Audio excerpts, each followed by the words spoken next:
Hello, everyone, and welcome to the Quest for the Minimum, how optimizers navigate the error landscape. Today, we're going to embark on a fascinating journey into the heart of neural network training. Imagine training a neural network as a meticulous, time-consuming process. At its core, the objective is remarkably simple yet profoundly challenging. We need to precisely adjust the network's internal parameters, known as weights, in order to minimize the error it produces. Think of this process like searching for the lowest point in a vast, complex, and often rugged landscape. Each point in this landscape represents a combination of network weights, and the height of that point signifies the error associated with those weights. Our ultimate goal is to find the absolute lowest point, the global minimum, where the error is as small as possible. The tools we use to navigate this intricate terrain, to speed up our search, and to skillfully avoid common pitfalls along the way are what we call optimizers. Understanding optimizers is crucial because when we can effectively locate the smallest value on any error curve, we can then apply this powerful technique across all the weights of a neural network, thereby significantly reducing the network's overall error and enhancing its performance. Our very first and most fundamental tool in this quest is gradient descent. However, this foundational method comes with a critical flaw, primarily embodied by a single, crucial hyperparameter, the learning rate, often denoted by the Greek letter eta or eta. In the context of gradient descent, the learning rate plays a pivotal role. It dictates the size of the steps we take as we try to move down the error slope towards that elusive minimum. The challenge lies in choosing the right value for this learning rate, a task that proves to be a delicate and often precarious balance. As you can see from the diagrams, there are two major pitfalls associated with an improperly chosen learning rate. If eta is too large, we risk overshooting the minimum. This means our steps are so big that we might jump right over the actual lowest point, landing on the other side of a valley, and then potentially oscillating wildly or even diverging. Conversely, if eta is too small, we face the problem of getting stuck. With tiny steps, we might find ourselves crawling at an excruciating pace, struggling to escape shallow depressions or gentle slopes, and taking an inordinate amount of time to reach the minimum if we ever get there at all. Larger values indeed lead to faster initial learning, but carry the risk of missing valuable valleys. Smaller values can meticulously explore narrow valleys, but they can also become trapped in vast, gentle plateaus. Finding that sweet spot is essential for efficient training. Even if we manage to choose a reasonably good learning rate, a constant step size, applied throughout the entire training process, introduces its own set of significant problems. As we gradually approach the minimum point in our error landscape, the steps, which were initially appropriate for covering large distances, become too large for fine-grained adjustments. This leads to a persistent and frustrating issue: bouncing at the bottom. Imagine trying to walk precisely to the center of a bowl, but your steps are always too wide. You'd constantly overshoot the true bottom, taking a step to one side, then correcting by stepping too far to the other, creating a perpetual oscillation. We get incredibly close to the minimum, tantalizingly so, but we never truly settle or converge upon it. The graph on the right visually demonstrates this predicament. You can see the error initially drops rapidly, which is good, but then it starts to zigzag and fluctuate around a certain value, never quite reaching zero. We are effectively bouncing around the bottom of the bowl, and from this pattern, it doesn't look like our error will ever truly get to zero. This inefficiency means our model isn't learning as effectively as it could, leaving performance on the table. The limitations of a constant learning rate highlight a clear need for a more dynamic approach. The solution, therefore, is to change the learning rate as you go. This concept is elegantly analogous to using a metal detector. When you first start searching for something, you take big, sweeping steps to cover a wide area and quickly eliminate regions where nothing is found. Once you detect a signal, however, you slow down, taking much smaller, more precise steps to pinpoint the exact location of your treasure. We can achieve this adaptability in our neural networks by gradually reducing the learning rate over time, a strategy known as using a decaying learning rate schedule. A common and effective method for this is an exponential decay schedule, where the learning rate decreases exponentially with each epoch or iteration. The visual comparison clearly illustrates the benefit. The before, constant rate graph shows the characteristic bouncing we discussed, where the steps remain large even when nearing the minimum. In contrast, the after, decaying rate graph shows how the steps progressively shrink. This allows the optimizer to first make rapid progress across the landscape, and then, as it gets closer to the minimum, to take smaller, more cautious steps, spiraling inwards and efficiently settling into the true minimum of the valley.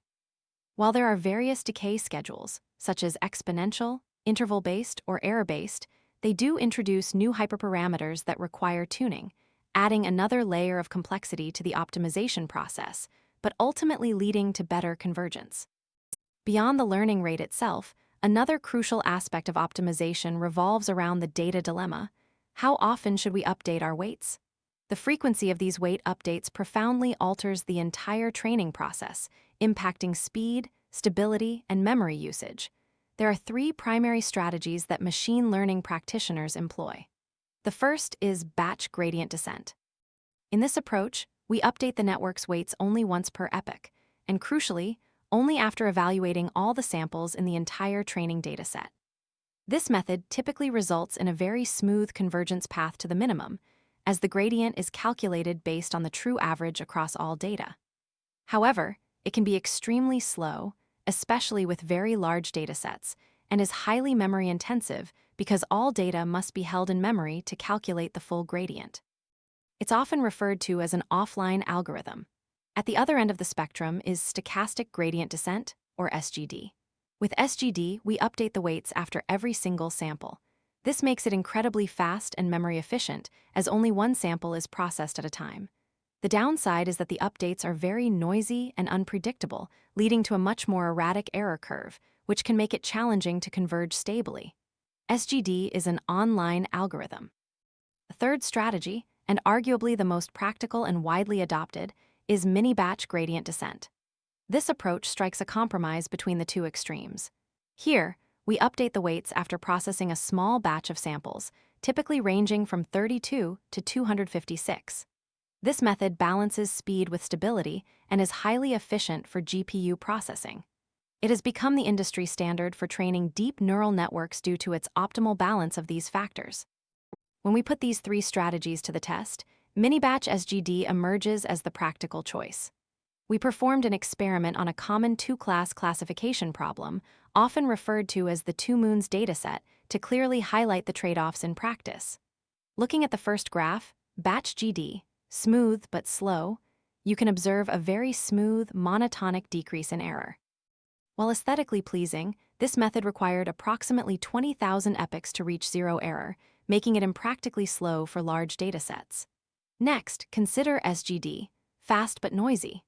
This graph shows a rapid decrease in error, achieving zero error in about 400 epochs, significantly faster than batch GD. However, it comes with a massive error spike and a very jagged, noisy convergence path, making it less stable and harder to control. Finally, we have mini-batch GD, the best of both. This graph demonstrates a smooth convergence, though not as perfectly smooth as batch GD, yet it reaches zero error in approximately 5,000 epochs. This represents a remarkable balance, offering both efficient speed and a stable convergence. This optimal blend of characteristics is precisely why mini-batch gradient descent has become the practical standard in deep learning. In fact, it's so prevalent that most of the time when you encounter the term SGD in academic papers or practical discussions, it's almost universally understood that the authors are referring to mini-batch SGD, not the pure, single-sample stochastic version. So, from here on, when we say SGD, we'll be referring to this highly effective mini-batch approach. As we continue our journey across the error landscape, we encounter the next challenge, getting stuck on plateaus and saddles. The error landscape is not always a series of simple, well-defined valleys leading smoothly to a minimum. Far from it. It often contains vast, nearly flat regions known as plateaus or more complex structures called saddle points. In these areas, the gradient, which essentially tells us the direction of the steepest descent, becomes almost zero. This poses a severe problem for standard gradient descent algorithms. With a near-zero gradient, the calculated step size becomes minuscule, causing the optimization process to slow down to an excruciating crawl. The optimizer essentially gets stuck, making little to no progress, even though it hasn't reached a true minimum. Research in deep learning has unequivocally shown that the error landscapes of complex deep learning systems are often riddled with these plateaus and saddles, especially in high-dimensional spaces. This isn't a rare occurrence, it's a common characteristic. Therefore, it's imperative that we find a robust way to avoid getting stuck in these frustratingly flat regions, so our training can continue to make meaningful progress towards convergence. To overcome the challenge of plateaus and saddles, we need to introduce a new concept. The solution: build momentum to roll through flat regions. Instead of thinking of our optimizer's progress as a simple water droplet, which would immediately stop on a flat surface, we can conceptualize it as a ball endowed with inertia. This momentum allows the ball to keep moving across flat surfaces, even when the local gradient is negligible.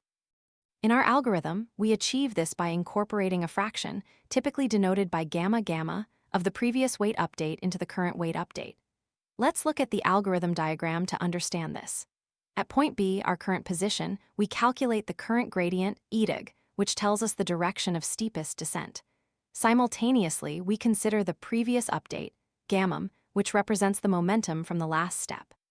By combining these two vectors, the current gradient and the previous momentum, we arrive at the resultant update. This resultant update is the actual step we take. The result diagram illustrates the effect.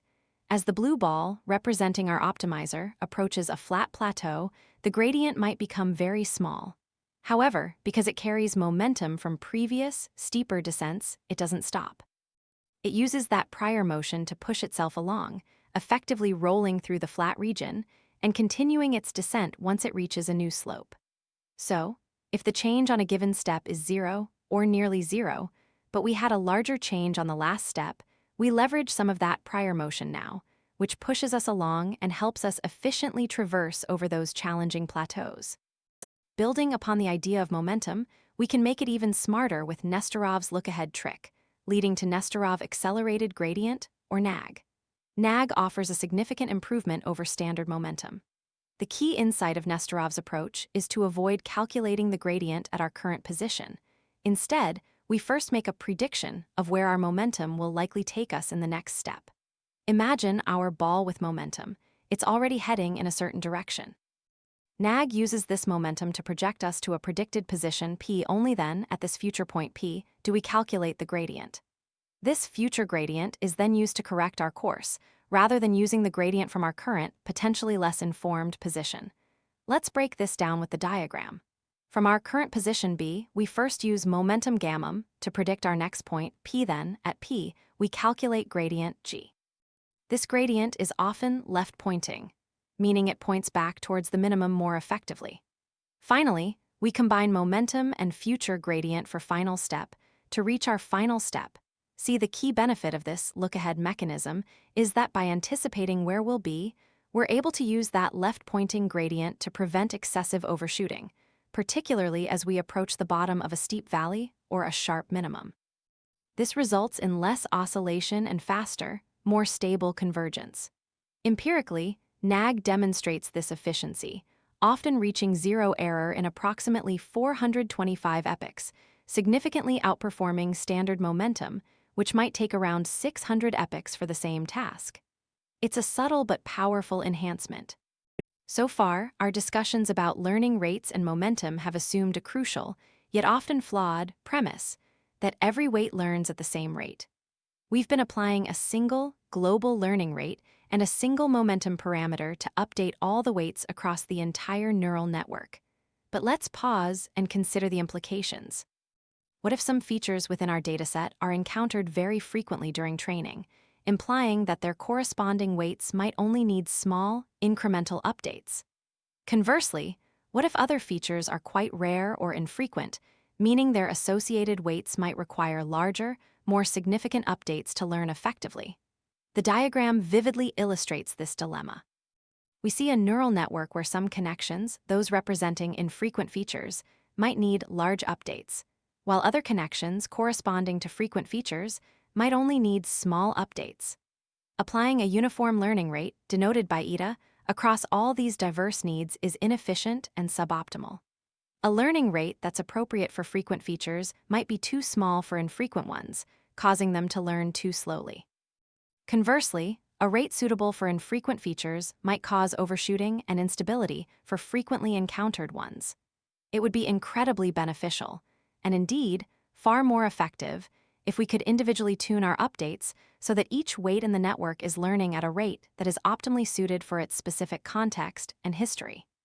This realization is what drives the development and importance of adaptive learning rate methods. The recognition that not all weights should learn at the same pace gave rise to the adaptive family, tailoring the learning rate for every weight. Adaptive optimizers represent a significant leap forward because they automatically compute a unique learning rate for each individual weight within the neural network, dynamically adjusting it based on that weight's specific update history. Let's explore the progression of these powerful methods. First, we have ADAGRAD, which stands for Adaptive Gradient. ADAGRAD was groundbreaking because it assigns each weight its own learning rate, which then decays over time based on the sum of squared gradients for that particular weight. The idea is that weights that have received large updates in the past will have their learning rate decreased more aggressively, while weights that have received sparse updates will maintain a higher learning rate. The problem with ADAGRAD, as indicated by the graph, is that the learning rate can shrink too rapidly and too much, effectively stopping training prematurely. This led to the development of ADADLTA and RM-SPROP. These optimizers address ADAGRAD's issue by using a decaying average of past squared gradients rather than the cumulative total sum. This ingenious modification ensures that the learning rate can now go up or down, making it more flexible and preventing the premature cessation of learning. Finally, we arrive at ADAM, which stands for Adaptive Moment Estimation. ADAM is widely considered the current standard in adaptive optimization. It ingeniously combines the per-weight adaptive learning rate mechanism of RM-SPROP with the speed benefits of momentum. By leveraging both the first moment, mean of gradients, and the second moment, uncentered variance of gradients, ADAM provides a robust and highly effective starting point for the vast majority of machine learning problems. Its ability to adapt learning rates and incorporate momentum makes it incredibly efficient across diverse error landscapes. To truly understand the practical implications of these optimizers, let's look at the optimizer showdown. We compared the performance of our top contenders on the 2Moons dataset, a common benchmark for classification problems.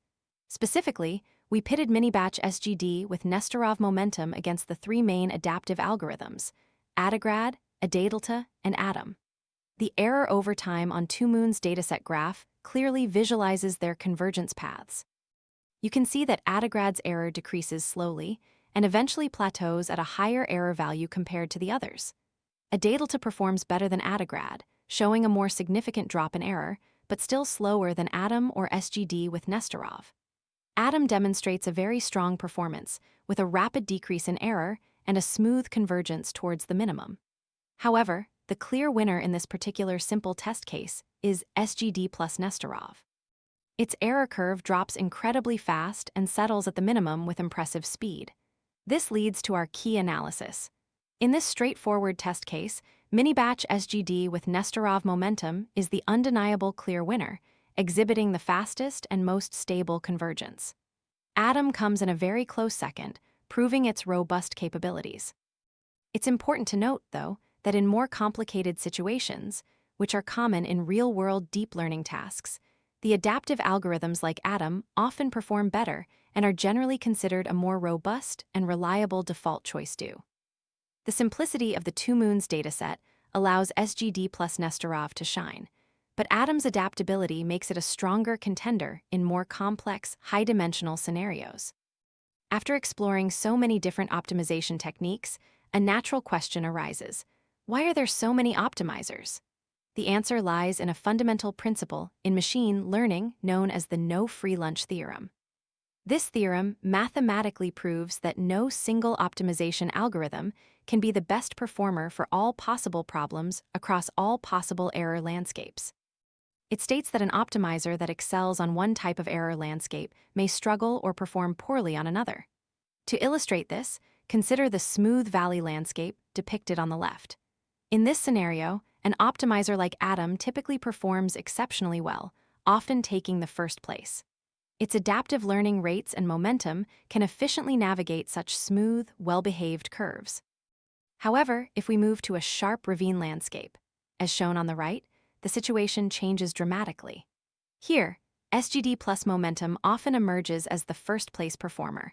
The momentum helps it to avoid bouncing excessively in the narrow, steep walls of the ravine, while Atom's adaptive learning rates might sometimes overcompensate or struggle with the rapid changes. The no free lunch theorem only tells us that no one optimizer will always beat the others universally. However, it doesn't mean we're without guidance. In practice, we can often find the best optimizer for a specific task through experimentation and by leveraging empirical wisdom. As a practical guide, many deep learning practitioners start their work with Atom, using its widely accepted default parameters, such as beta 1 equal to 0.9 and beta 2 equal to 0.999. Atom performs remarkably well across a wide variety of problems and is a robust choice to begin with. Even with an efficient optimizer finding the minimum error on our training data, there's a final polish: regularization to prevent overfitting. Overfitting is a critical problem in machine learning where a model learns the training data too well, effectively memorizing it rather than learning generalizable patterns. When this happens, the network performs poorly on new, unseen examples because it's too specialized. Regularization techniques are designed to help delay or mitigate this overfitting. Let's look at two prominent methods. First, dropout. Dropout is a surprisingly simple yet incredibly effective technique. At each step during training, it randomly and temporarily disconnects a fraction of the neurons in a layer, as indicated by the grayed-out neurons in the diagram. This means that these neurons are ignored during the forward and backward passes for that specific training step. The magic of dropout is that it prevents any single neuron from becoming overly reliant on specific features or co-adapting too much with other neurons. It forces the network to learn more robust features that are not dependent on the presence of any single neuron, essentially creating an ensemble of smaller networks within the larger one. The second technique is batch normalization. Batch normalization rescales and recenters the outputs of a layer. It takes the layer output and processes it through a batch norm step before it reaches the activation function. The idea is to standardize the inputs to activation functions, ensuring they are in a more stable and effective range. This helps to alleviate the problem of internal covariate shift, where the distribution of activations changes during training. By stabilizing these inputs, batch normalization allows for higher learning rates, faster training, and, crucially, helps delay overfitting, making the training process more robust and efficient. We've now completed the journey to an optimal model, a fascinating progression from a simple, flawed tool to a sophisticated toolkit for navigating the complex error landscape of neural networks. Each innovation we discussed today was born out of a critical problem encountered on the path to training truly effective neural networks.